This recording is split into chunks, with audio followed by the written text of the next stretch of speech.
Darul Ulum Markaz Lilonggi Assistant Secretary Muhammad Muhyiddin Mazahiriga hantak pangthokkadoriba umumi istimaga mari lenena Ipak TV News ga akhanana unarubada phongdorakiba mamal yamlab istimagi nungi oibu wafam khara taminase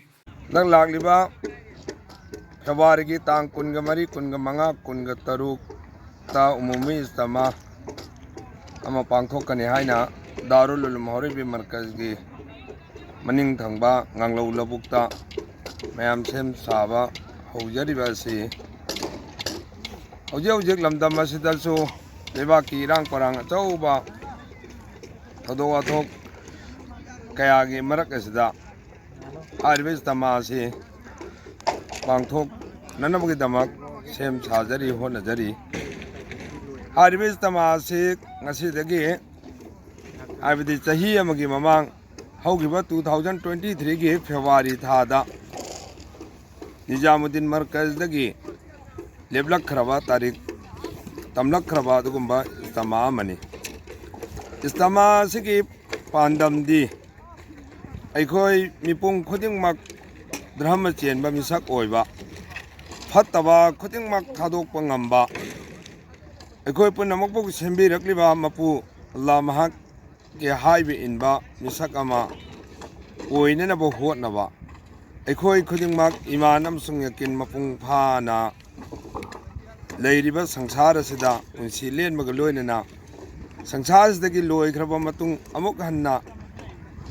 leirugudaruba loiba khamban naroi daba aikoi akhirat ki punsi da nungayai phana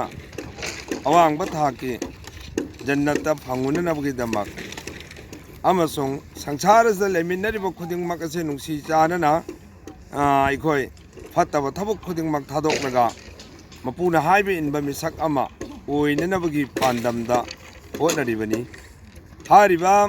istama sigi damakta hojik yumthong khudingi mipung khudingmak chatuna hotnajariba kangbu sing mipung khudingmak unaraga aikoi phattaba thabuk thadokminasi afaba thabuk tominnasi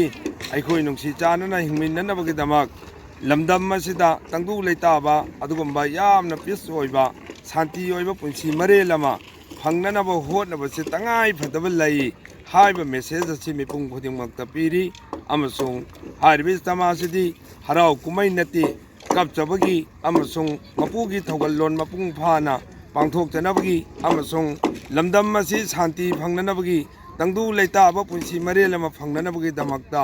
miyoibagi lamcha sajat chatkadaba character moral akhlaq semnanabagi damakta khang hairaba adugumba ges kaya laklaga maram chaba speech kaya nasihat kaya amasung wafam kaya thamlamgadoriba aikhoida takpiranggadoriba topic kaya da ngangbiranggadoriba adubu aikhoina munna tahoraga thabuk onthoknanabagi adugi pandamda honariba istamani asi lekpa lakpiriba media gi ichilina punamak amasung tabiriba khangbiriba punamak nasu hariba istamasida yaumin nasi punamak laklaga yaumin nabada athingba leiti punamak laklaga phamin naba chamin nabada aikoi karigumba mata apanba athingba mata leiti ho nazariba amasung laknariba punamak se miyam punamakki amato oibagi wakhalonda ho nazabani habise miyam da message piberi